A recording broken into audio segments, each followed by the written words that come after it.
এবং এটাই কারণ যার জন্য এভাবে ঝনঝন করতে করতে সাইকেল নিয়ে আসা।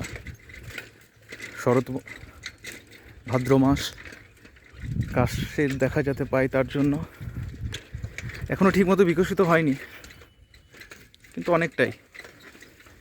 ওই রেল লাইন, এদিকে বিকেলের দিকে ওই পশ্চিম আকাশে সূর্য ঢলে পড়ছে, সে সময় ট্রেন যাচ্ছে, কাশের ফাঁক দিয়ে দেখতে ভালো লাগে। এই রাস্তা আমি কেমনে পার হব? পুরোটাই খারাপ রাস্তা, কিন্তু ভালো লাগছে দেখে।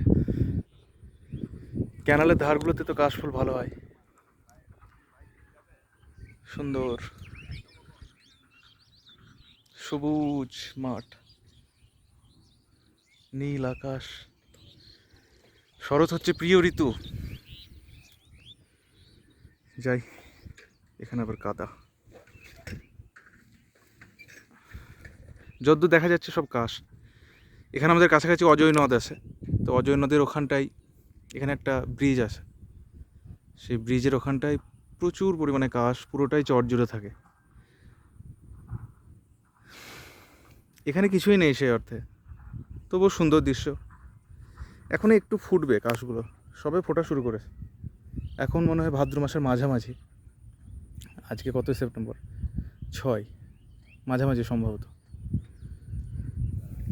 যাই হোক, এখন টোটো করে ঘুরি।